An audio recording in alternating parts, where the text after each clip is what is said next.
We are in no way associated with Lucasfilms Ltd. Through examining different sets of variables on the X and Y axis, we noticed many intriguing trends as a group. One of the most intriguing trends we noticed was between the average amount of babies had per woman and life expectancy in a given country. Our main focus group consisted of all countries on the gapminder website, from the beginning of the 19th century to the early 21st century. In the beginning of the 19th century, the life expectancy for the majority of the countries lied within 10 to 15 years of each other, as can be seen that most y-coordinate points lie between 25 and 40 years.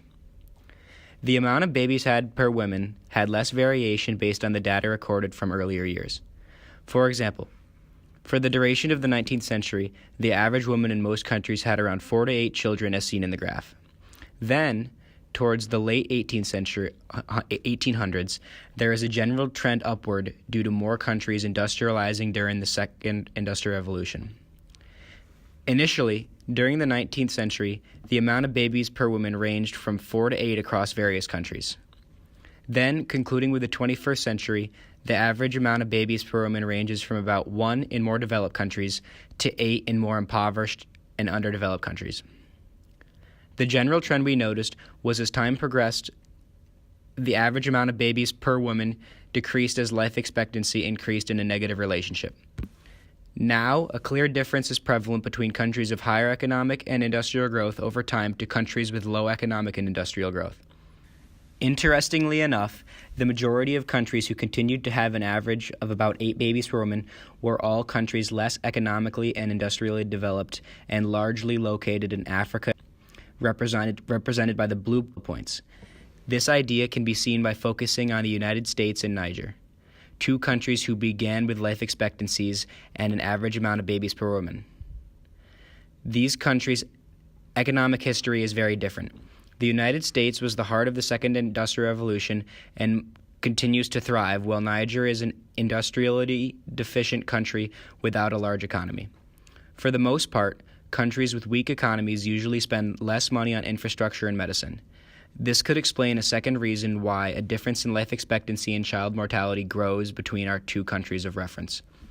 Another important distinction between the two nations is between the data. The United States data is much more prevalent and reliable, while data for Niger is initially non-existent, which resulted in the United States point moving before Niger's point even began to move on the graph. Then, as time increased, the average babies per woman of Niger increased to around 7.5 per woman. On the flip side, the United States experienced the opposite reaction, where the amount of babies per woman dropped to about 2 per woman.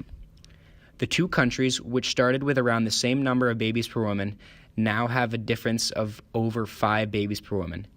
This trend, depicted in the graph, has also led to changes in the overall life expectancy of the country, which we found to be particularly interesting. For the most part, the majority of countries experienced an increase in life expectancy as time went on. This makes sense due to the fact that medicine and technology worldwide have become much more advanced compared to the 19th century. This advancement should continue its trend in future years and have the same effect as it did in the past. This remained consistent for most of the data points until around 1917, where most countries, especially those in Europe and North America, had a large drop in life expectancy due to the First World War. This spike downward was followed by a spike back upward to its initial point in life expectancy. This consistent negative correlation makes sense when studying the data. All families have an income they have to abide by and use to sustain themselves. As families start to have less and less babies, the average family size shrinks, and this results in more money and resources available per each member of the family. If money and resources are dedicated to a child, it is more likely to make it through infancy and adolescence. This often results in the life expectancy of each smaller family increasing enough to raise the average life expectancy for those countries at a faster rate than those of countries who continue to support larger families. The life expectancy trends depicted in the graph inspired us to expand our research into data.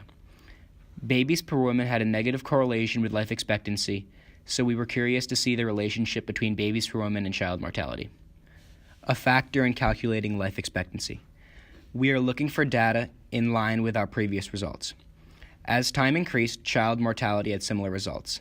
As it can be seen by the data, in the 19th century, the child mortality ranged from 640,000 to 320,000 children a year. The general trend over time was that the child mortality rate decreased between most countries. This decrease did not happen equally, though. Similar to the relationship with life expectancy, the countries with less economic and industrial growth, shown by those in blue located in Africa, had less of a change from their child mortality rates in the 1800s.